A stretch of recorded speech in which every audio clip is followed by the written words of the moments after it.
Sanbatskano. I'm Peter Bittner. You're watching Talk With Me. Sanbatskano. Hello and welcome to Talk With Me. I'm your host, Peter Bittner. Today's guest is His Excellency, the Indian Ambassador to Mongolia, Mr. Singh. His Excellency Mr. M P Singh belongs to the Indian Foreign Service, where he's served with distinction since 1985. His Excellency currently serves as Ambassador to Mongolia.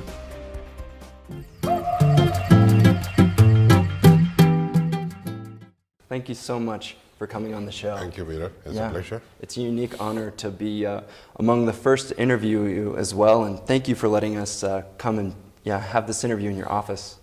Thank you, and I hope that you would find this interesting, and I'll try to make it interesting for you and your viewers.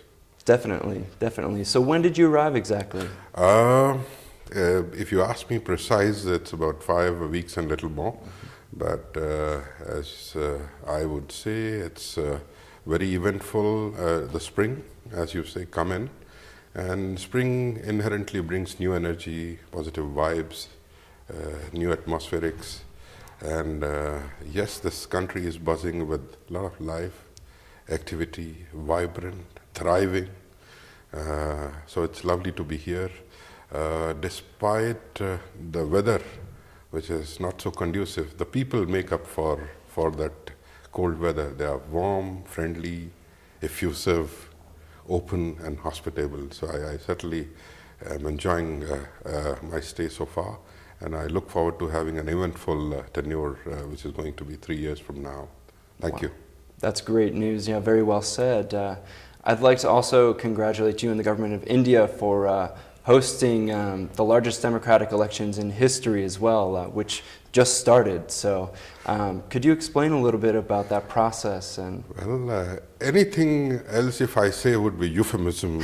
If I try to define an exercise which is the Indian elections, I think it will be, no words would define. Just to give you the numbers, sheer numbers are overwhelming. Not only for anyone who appreciates democracy, but anybody who says that they stand for the people's right and choice. India right now is undergoing that exercise. The first phase began yesterday. In terms of numbers, 900 million eligible voters are going to vote for the next Indian government. And the whole of the election process, India being so large and so vast, 1.3 billion people, is going to last 7 phases, which started yesterday. And the whole process will be over in 6 more phases on the 19th of May. And then the results would come. So that's one part. Second part is, the whole of this process is done electronically.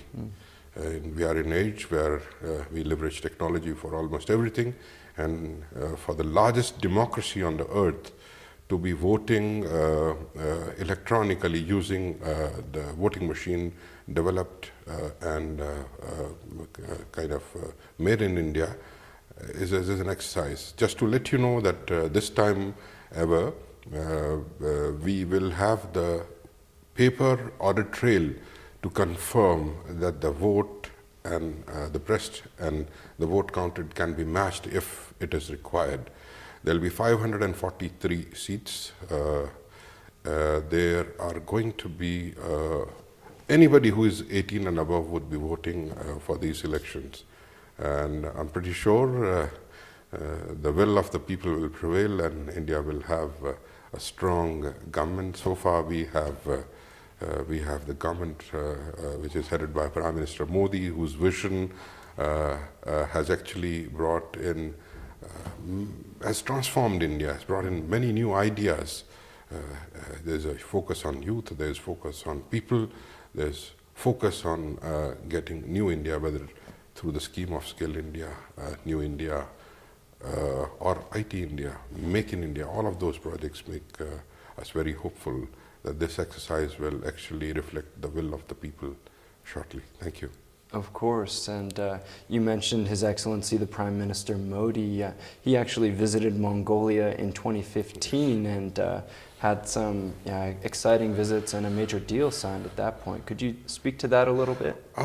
You rightly said, with Mongolia we share historical relations. There's a civilizational heritage dating back to 2,500 years. And the advent of Buddhism started from India and gradually moved in the northern India and then on to China and coming into Mongolia. And now Mongolia we call the third or spiritual neighbor. Mongolians called India a great friend. And yes, you are very right. The paradigm shift that happened in 2015 with the visit of the Prime Minister Modi, almost all sectors that go into making an economy from a developing economy to developed economy were touched. There were over 18 MOUs signed, and there were close to, if I recall, close to about 23 odd deliverables. Many of the projects have moved on. And the biggest project that the Prime Minister Modi announced for this country was the $1 billion oil refinery, which is intended to bring in energy or oil independence in this beautiful country. That has started to see the results. There were certain, I would say, institutional impediments that have been resolved. The funding is in place. The government of Mongolia has awarded the project consultancy contract to a very prestigious Indian company, Engineers India Limited, in February. This formal signing is likely to take place in a couple of days, if not weeks. So this framework has set up the tone of our cooperation at a much higher level. With the opening of Engineers India Limited office, they are opening a resident office here in Mongolia in the month of May, which will be preceded by holding of an Indian company's exhibition involved in the oil refinery, pipeline operations, maintenance work. So once that is done, the things would move pretty quickly. There is a time frame which has been thought of in this project, which is a $1 billion line of credit. I can share with you that we have received a request for additional funding for this project, which is currently being examined in India in a very fair and positive manner, and we are hopeful that request, once it is processed, would also come through, and whatever the funding is required or projected for the project will sail through. And if we look at the time frames that have been set for this project, so far it has moving pretty much on the time. I have had a meeting with the Minister Sumya Bazar 2 weeks ago, and I have been informed that the Mongolian side has been able to complete close to 70% of the infrastructure related work in Dornogovi province, where the refinery project is going to come up. So that makes us very sanguine, that makes us very hopeful and forward looking. And with these two new developments, at opening of Engineers India Limited office in Ulaanbaatar, there'll be empowered representatives on ground to be able to take decisions quickly, so that we can have it moving very smoothly, this project. And of course, this is also likely to develop a lot of ancillary industries and employment opportunities in Dornogovi. If you I'm not too sure whether you are a student of economics, but I am, and I can tell you, when a project like this comes up in a province, it brings in many related benefits. It's not only the social fabric that get enhanced, employment opportunity that get increased, but the locals around Dornogovi will have something that they would immediately relate to for this project, which is being funded by the government of India. Wonderful. And in what ways will the average Mongolian who might not be living in Dornkov benefit from this oil refinery once it's complete? You should look at what it is aiming to achieve. The oil refinery is aiming to refine 1.5 million metric tons a year, which is broadly the consumption of Mongolia, not exactly, but broadly. So if you see the whole of that oil needs are met with this project, the benefits percolates down not only in Dornogovi to each sense. If you look at diesel, which will be the prime factor in any costing, transportation is one, and in country that is landlocked, Mongolia, certainly there's an ADB study recently which said close to about 23 to 30% cost is added on because of the transportation reasons. So if you look at that, it will percolate and it will touch each and every Mongolian's life, and in one way or the other, whether he is in Dornogovi, whether he is in Orang or any other province, or even in Ulaanbaatar, the spill down benefits are enormous, and certainly it will flow down. It is not only the diesel, there are other aviation fuels and other fuels that will be coming up through this refinery. So it will touch many facets of the economic development in Mongolia. That's how we see it. That's very exciting.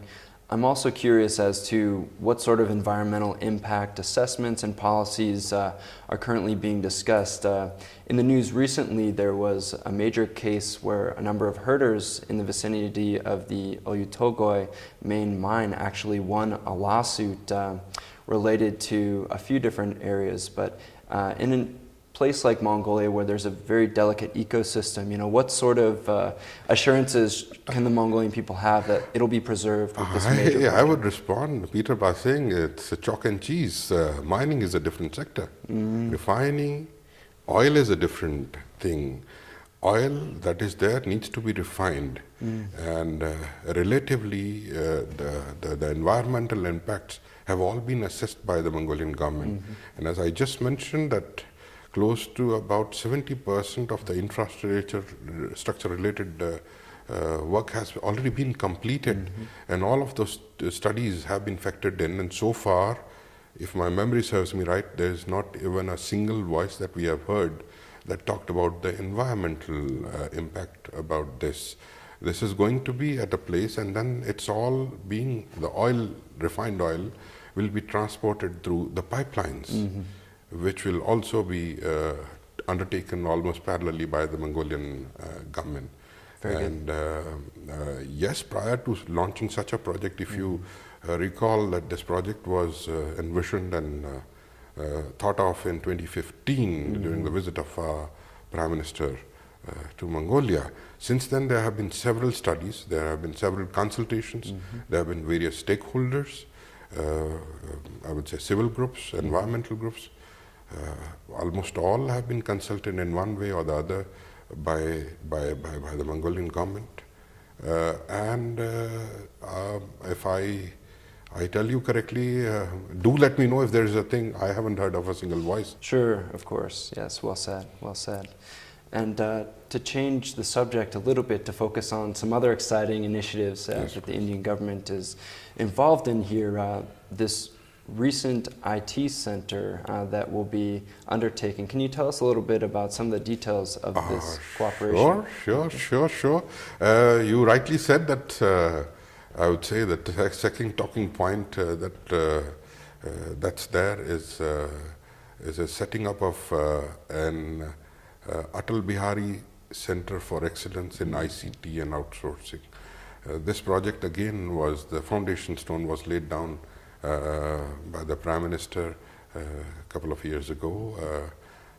But I think for various institutional impediments and the bureaucratic rigmaroles, it didn't progress as fast as it ought to have been.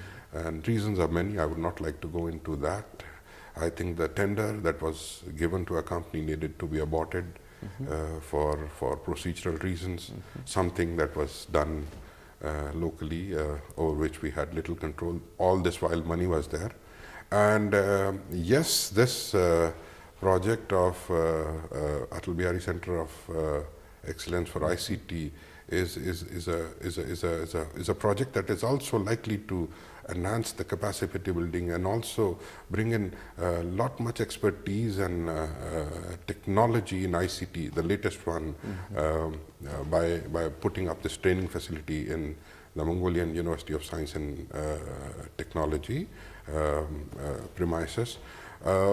As we speak, I think the revised tender have been finalized, and I'm told these are currently will receive administrative approvals, and after the approvals are received, both the stages, to expedite the project, we have now put this ICT project into two categories. Category 1 is the civic construction, that is about an 11-story building.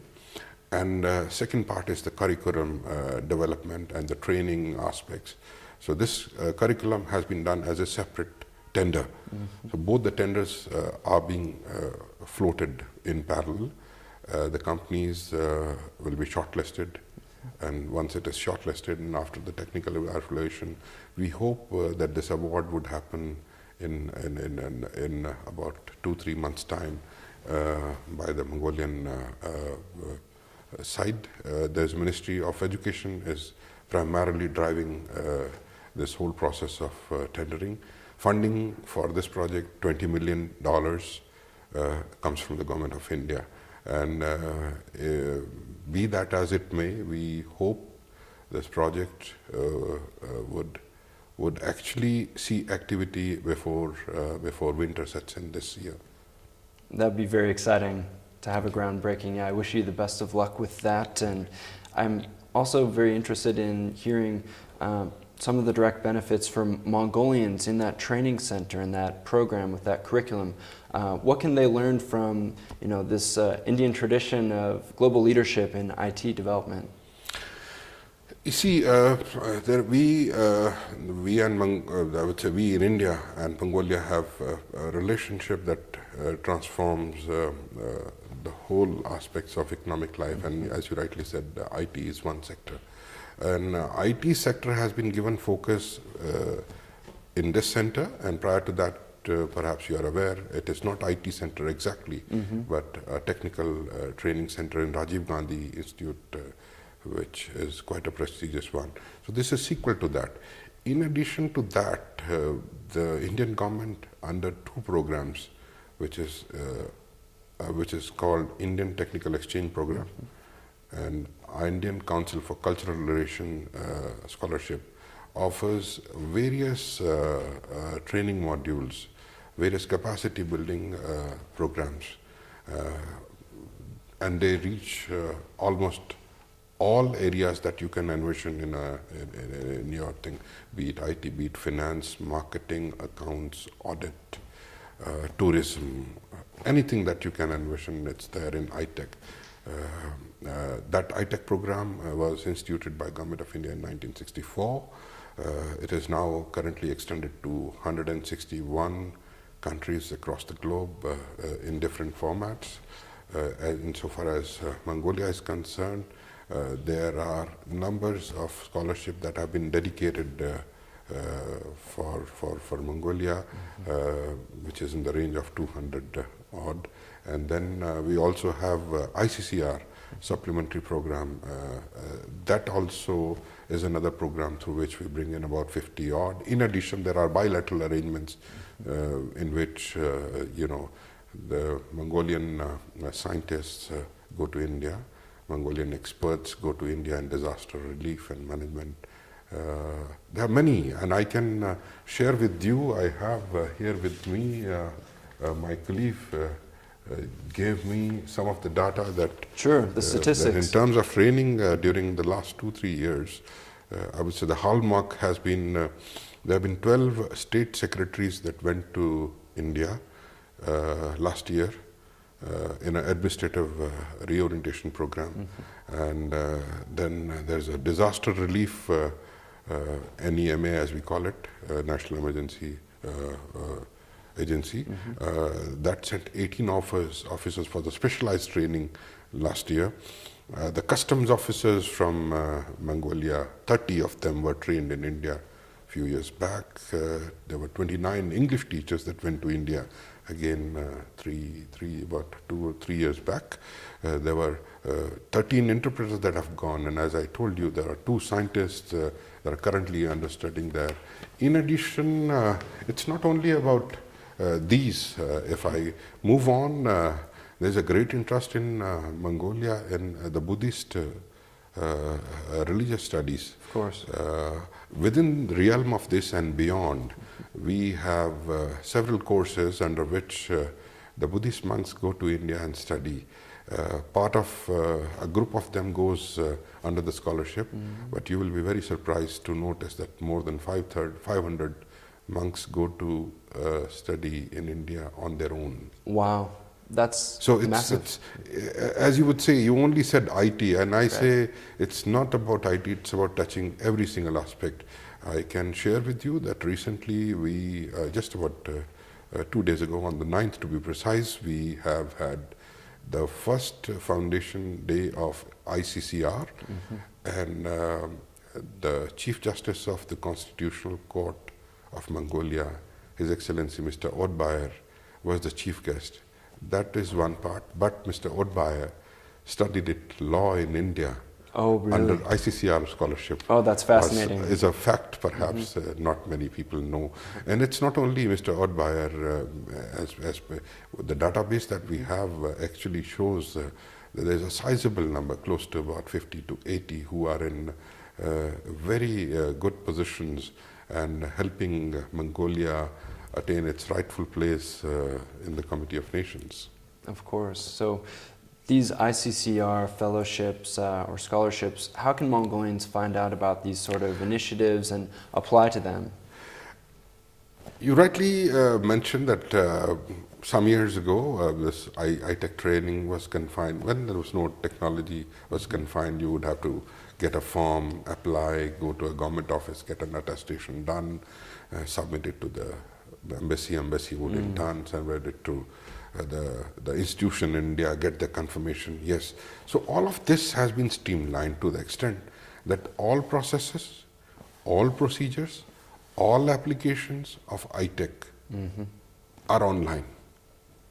And I would request you, tell your viewers to please visit our website, which is the Indian Embassy website. Go to the ITech link under scholarships. So you would find a link that offers you details about the courses. Second, the timings of the courses. Third, the institutions where they can go in and study. Number 4, the form that they need to fill up.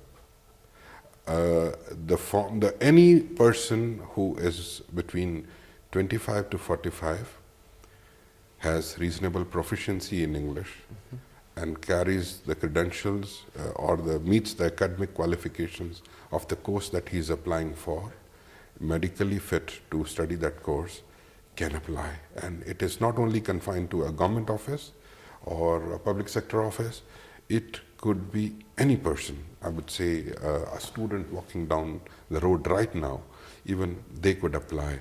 All they need to do is meet the eligibility criteria, which is if they're going for a certain course, it will have a certain qualification. A reasonable proficiency in English, unless of course you are going for a higher learning course in English, and the age. These are the 3 criteria.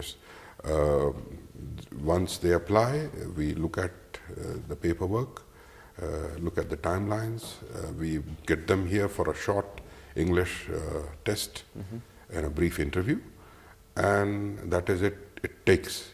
Now, your question might be as to what is it that the scholarship covers. Sure. ITech scholarship covers every single thing from your airfare to your visa cost, to the book cost, to the cost of living, the cost of travel within India, the cost of project.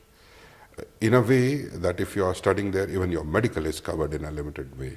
a limited way in the sense that you cannot have a pre-known disease that is get treated, but all reasonable expenses are reimbursed. So I would say A to Z, all expenses of this scholarship in iTech are covered, including your living allowance in India, as per the course that you're going in and the city you're going in. It's a fantastic opportunity. I hope our viewers take advantage of that and visit the embassy's website. And it covers not only the language, it covers all aspects. If you name an area or a field, and I can tell you it's there. It goes from religious studies to tourism, to IT, to finance, to audit, management, medical, not exactly doctor, but health related, engineering, agriculture, anything that you could think of is covered. Wow. And this all started, if we go back historically, to the spiritual neighbor relationship and the exchange based on Buddhism coming across the Tibetan plateau. Something I'd like to explore a little bit more. It seems to keep coming up in our discussion as well, but I understand in the 5th to 7th centuries AD, there was a very strong historic connection based on Buddhism that continues to serve to this day as a foundation of exchange and bilateral relations. You have, I think I would say, precisely hit it on the nail, that there's one thing being historical, and there is another thing being bond of hearts. That's how I put it. With Mongolia, the bonding is that of the deep civilizational heritage that connects us, and you rightly said Buddhism. But then it's much more. The amount of goodwill that I see up here for the reason being Indian is enormous. There is a huge reservoir of goodwill that I am very sure to tap on during my course of duty up here. Buddhist connection is one of the pillars of our relationship, and we are very, very, how do I say, happy that it continues to be so. And as I said, the aspects of the Buddhist studies, the Tibetan studies, the literatures, all covered. Recently, we have assisted the Ganden monastery. We have offered them for digitization of the rare Tibetan manuscripts. At the request of the monastery, we are also gifting them the statue of Lord Sakyamuni, Lord Buddha, with the disciples in the door. And I'm pretty sure that your crew and you should be there in a couple of months when it is inaugurated. Tentatively, I think it's in June that will be inaugurated. Not only that, it's the training of monks. Then there is, I would say, traditional medicine school and institutions that is being run. Over and above, as you touched this Buddhist and the studies, we as in India, and ICCR to be precise, assisted the National Library of Mongolia in digitizing and preserving 230,000, I would say, literature and the Buddhist, I would say, relics that were available there. They have close to about 1.5 million of them.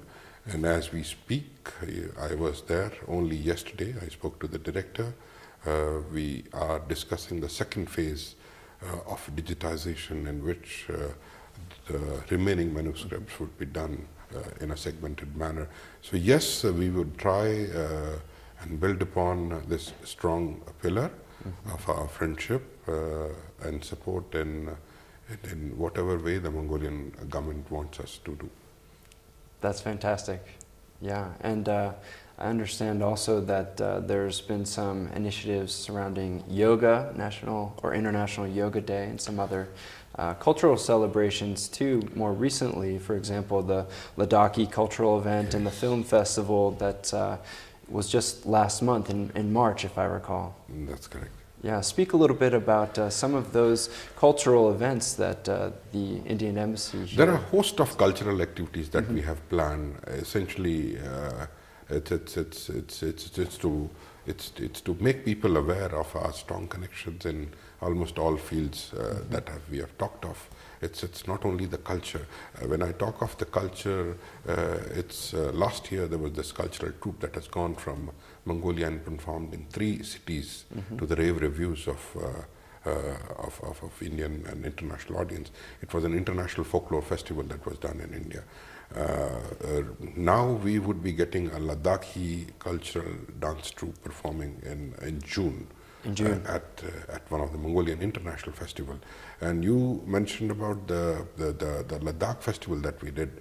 The whole idea was, Ladakh has huge commonalities with Mongolia, be it terrain, be it temperature, be it the people, food, cuisine, clothing. In almost all walks of life, they are much more similar. And yes, the other connection is that the movement of Buddhism happened through Ladakh.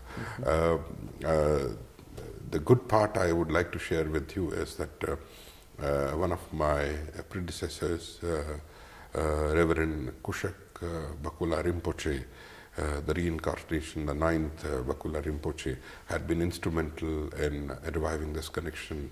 I was ambassador here for 10 years. During which period he brought up this connectivity, and he belonged to Ladakh. He's called the modern father of the modern Ladakh, and there is a monastery that has been set up here by Ambassador Kushak Bakula, which is called Pethu Monastery, building on this linkage.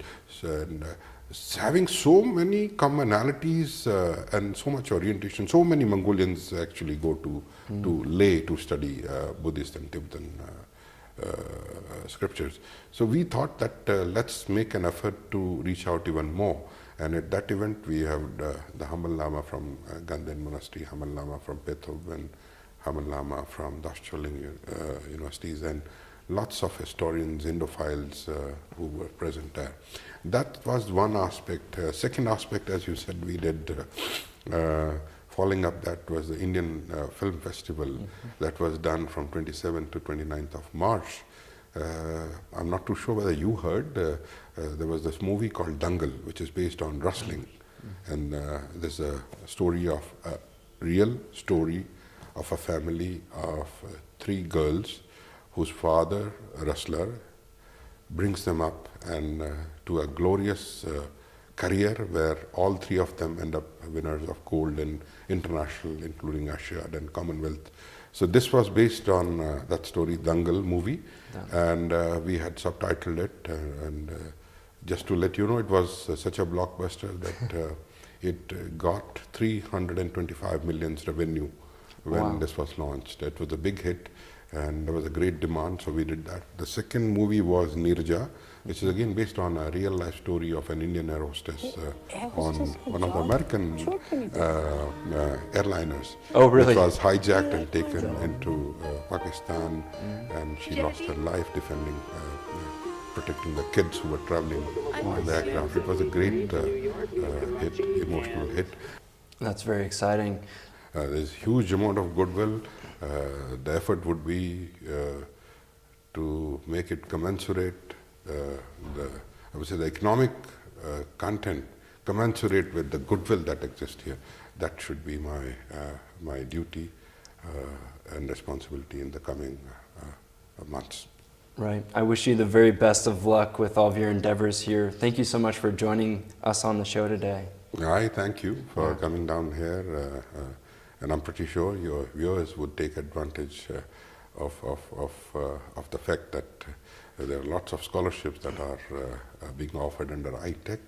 And I repeat myself, it's pretty easy. It's available to private, public, government sector people. It's an online process. So thank you for giving me this opportunity to share some of the information with your viewers. We are pretty hopeful, notwithstanding that this is an English interview, it will reach out the right beneficiaries. It'll be translated, of course, into Mongolian. Thank you so much, Ambassador Singh, for your time today. Great. Thank you for joining us today at home. Our distinguished guest was His Excellency, Indian Ambassador, Mr. Singh. I'm your host, Peter Bittner. We really appreciate you joining us on Talk With Me. You can connect with us on our Facebook page at Talk With Me Star TV Mongolia.